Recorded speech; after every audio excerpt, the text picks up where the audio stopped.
Setelah Bajoysian secara panik menarik Xiaohuan serta Yego bergegas pergi dari TKP makam arwah meninggalkan Tuan Hantu. Xiaohuan pun yang merasa penih sirih tentang kepanikan yang ditunjukkan Bajoysian serta Yego menanyakan pada keduanya mengenai gerangan mereka yang mengapa begitu takut dengan si Tuan Hantu.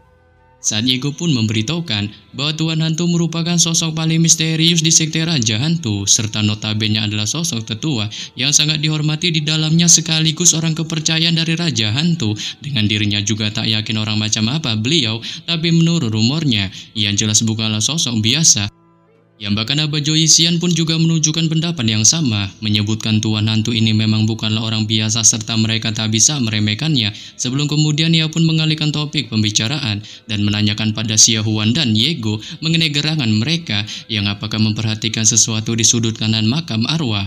Saat Xiaohuan dan Yego pun hanya bilang bahwa mereka hanya melihat kumpulan peti mati tergeletak di sana tanpa adanya benda lain. Tetapi di sini Bajoysian pun menyangkalnya dan menyebutkan bahwa itu bukan hanya berisikan peti mati biasa saja, melainkan ia menemukan ada salah satu peti mati yang berbeda dari yang lain. Dengan peti mati itu tak hanya lebih bersih dan lebih sedikit diselimuti oleh debunya, tapi juga posisinya yang menghadap utara dan selatan sangat akurat, terutama lokasinya tepat berada di tempat energi yin paling padat di makam arwah.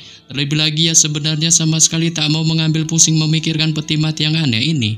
Tapi ketika Yego pertama kali memanggil Tuan Hantu, ia pun spontan diam-diam mengamati energi Peng Shui di TKP makam arwah.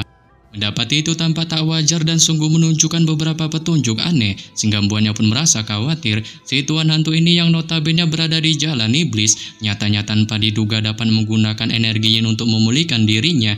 Hanya saja ia pun merasa meskipun cara kultivasi di jalan iblis sebagian besar tak biasa, tapi menurut keterampilan yang ditunjukkan Tuan Hantu, itu tampaknya lebih umum, terlihat seperti kemampuan kelompok penyihir di perbatasan selatan, yang dengan demikian, ini pun membuatnya secara bingung bertanya-tanya tentang bagaimana bisa si Tuan Hantu ini dapat memiliki kemampuan para penyihir di perbatasan selatan.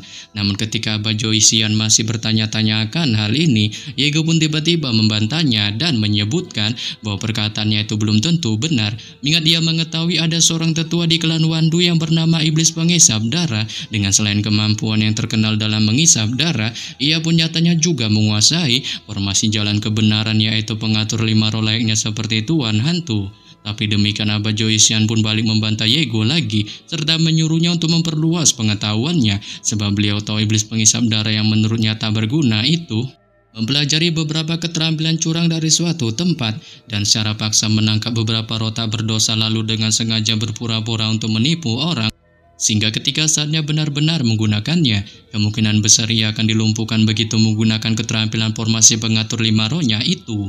Tapi lain halnya dengan ilmu sihir para penyihir di perbatasan selatan, sangat luas dan mendalam, yang bahkan memiliki prestasi jauh lebih luar binasa di paksi jalan iblis, sehingga membuatnya pun merasa itu tak mungkin bisa dibandingkan dengan kemampuan Iblis Pengisap darah. Menyebabkan Yego pun yang mendengarnya spontan tertegun, tapi ketika mengingat kembali, ia pun merasa bahwa apa yang dikatakan Bajoysian memang benar, sebab waktu dulu ia pernah melihat Iblis Pengisap darah menyergap Xiaopan yang masih menjadi bagian dari sekte King Yun, dan pertama kali menggunakan formasi 5 penguasa rohnya. Dengan formasinya itu dirusak secara misterius oleh Xiaopan. Ya, meskipun situasinya agak aneh dan senjata tongkat iblis Xiaopan memanglah mengerikan, tapi bagaimanapun juga, ia pun tetap merasa Iblis Pengisap darah itu memang sosok juri yang tak berguna. Dengan ketika Yego masih memikirkan hal ini, Xiaohuan pun yang merasa masih ada tablet roh ayahnya dalam makam arwah, menanyakan pada Bajoysian mengenai benda itu yang apakah dalam keadaan baik-baik saja, mengingat kali ini ada sosok Tuan Hantu di dalam TKP makam arwah. Saat Bajoysian pun menyuruh Xiaohuan untuk santuy, sebab ia merasa kemungkinan Tuan Hantu tak akan bertindak macam-macam. Lagi pula di sana lah memang sepantasnya tablet ayah rohnya berada, dan ia hanya punya satu putra, jadi dirinya tak bisa mengabaikannya begitu saja. Tapi demikian ia pun masih memiliki niatan untuk kembali ke TKP makam arwah guna melihat lagi situasi di dalamnya. Namun di sini Yego pun menunjukkan keberatannya dan secara marah memaki tindakan yang diambil Bajoysian. Menurutnya itu sama saja memprovokasi Tuan Hantu.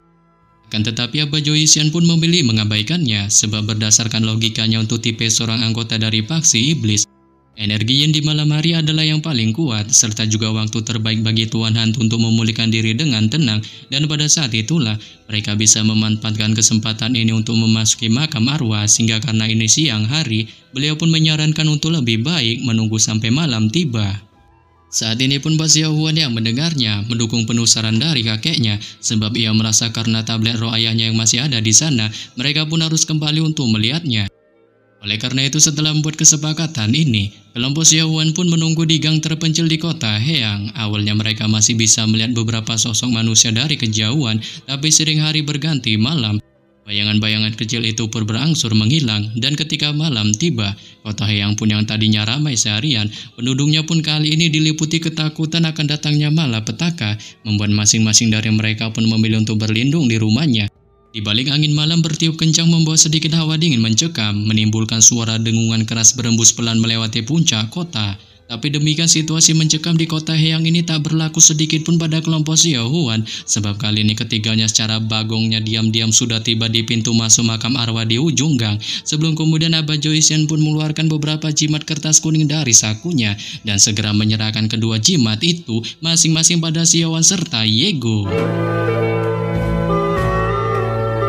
Setelah Bajoysian memberikan kertas jimat itu pada Xiaohuan serta Yego, beliau pun berbisik memberitahukan pada keduanya tentang kegunaan dua jimat ini yang berguna untuk menangkal energi hantu yang menyerang tubuh mereka, sehingga jika terjadi sesuatu hal, beliau pun mengingatkan keduanya untuk segera melafalkan mantranya dan mereka berdua dipastikan akan selamat. Dengan setelah memberitahukan hal ini, Abah Joycian pun dengan tenang membacakan mantranya, diikuti Xiaohuan yang kemungkinan besar sudah hafal mantranya, tapi lain halnya dengan Yego. Ia pun tampak merasa kewalahan ketika melihat isi mantra, mengingat ia belum pernah sedikit pun mendengar atau bahkan melihat mantra-mantra aneh ini, serta mantra-mantra ini tak hanya sulit diucapkan, melainkan juga berisikan kata-kata yang sangat berbelit-belit. Sehingga buahnya pun merasa jika benar-benar terjadi sesuatu hal sebelum ia bisa selesai membaca si mantra, dirinya kemungkinan besar dalam sekejap dipastikan sudah moka di tangan Tuan Hantu. Namun demikian meskipun ia tak tahu apakah Abah Joycian sang tuwir penipu ulung, ia pun secara tak berdaya memilih untuk tetap mencoba menghafal mantra ini di dalam hatinya dan pada akhirnya berhasil sepenuhnya mengingatnya.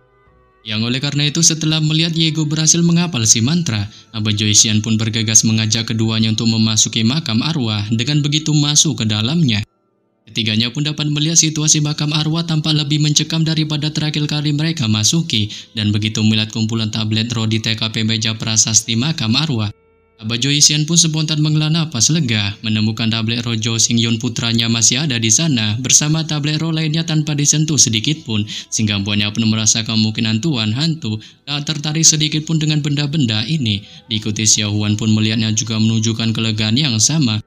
Sebelum kemudian ia pun menanyakan pada Abah Joycian mengenai gerangan apa yang harus mereka lakukan sekarang, saat Abah Joycian pun yang merasa tablet roh putranya itu dalam keadaan aman, serta tentu saja ia tak ingin tinggal lebih lama lagi di tempat ini, mengingat tempat ini sangatlah menyeramkan, memutuskan untuk mengajak Xiaohuan dan Yego bergegas pergi dari TKP makam. Akan tetapi tepat baru saja ketiganya melangkahkan kakinya, Abah Joycian pun secara bagongnya tiba-tiba menendang sesuatu tampak seperti tongkat di tanah yang mengakibatkan benda itu pun segera menggelinding keluar dari halaman menimbulkan suara keras, diikuti fenomena aneh yang muncul di makam arwah dengan dinding tua di belakang mereka tiba-tiba runtuh dan cahaya hijau tua langsung menyeruak keluar dari dalamnya, segera menjebak mereka bertiga. Saat tak berselang lama, itu pun juga memunculkan siluet hitam yang ternyata itu adalah sosok Tuan Hantu.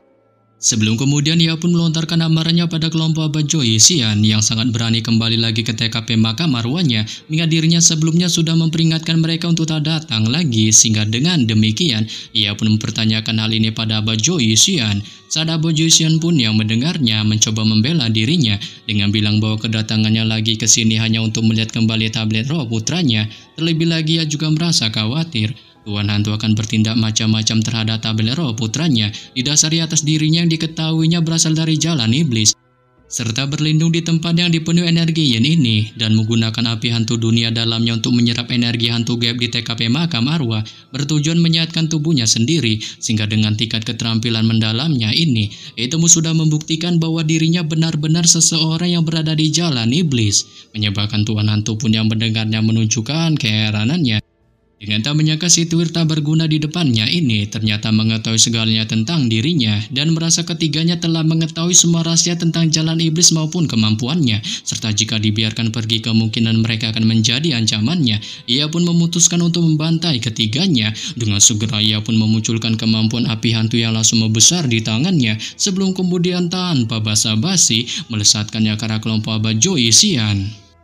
Menyebabkan ketiganya pun yang melihatnya bergegas menghindarinya, namun dikarenakan kecepatan kabur Xiaohuan terbilang cukup lambat dari Abad Joycian serta Yego, serangan api hantu itu pun melesat ke arahnya dan sedikit lagi akan mengenai tubuhnya, memungkinkannya tak bisa untuk menghindar. Akan tetapi tanpa diduga, tepat ketika serangan api hantu itu sejengkal lagi akan menghantam tubuh Xiaohuan, tiba-tiba sebuah tongkat hitam membuat cahaya merah badasnya menebas dengan keras serangan api hantu itu yang langsung lenyap dalam sekejap mata, diikuti kemunculan dingin sosok manusia mengenakan jubah hitam dan seekor monyet bermata tiga ada di bahunya, yang ternyata itu tanpa diduga adalah Xiaopan Xiantuli. Oleh sebab itu setelah kemunculannya, Xiaopan pun melirik ke arah kelompok Abad Joycian, terutama pada Xiaohuan yang kali ini memandangnya secara girang, sebelum kemudian ia pun mengambil kembali tongkat penyerap jiwanya dan menyebutkan alasan yang membantu mereka atas dasar dirinya yang ternyata sebenarnya diketahuinya memiliki hubungan dengan leluhur tua di Bukit Qingyun. Sebelum kemudian ia pun memilih untuk menghadap Tuan Hantu dan menanyakan padanya mengenai hal apa yang dilakukannya di sini. Dengan berdasarkan tebakannya, ia sebelumnya masih berada di kuil suci Sekte Raja Hantu.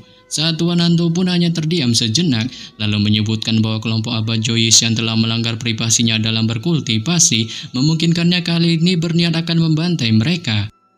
Tapi di sini Xiaopan pun sontak membantahnya dan menyuruh Tuan Hantu untuk tak menyenggol sedikit pun kelompok Xiaohuan, mengingat dia kali ini berniat untuk melindungi mereka tak peduli apapun.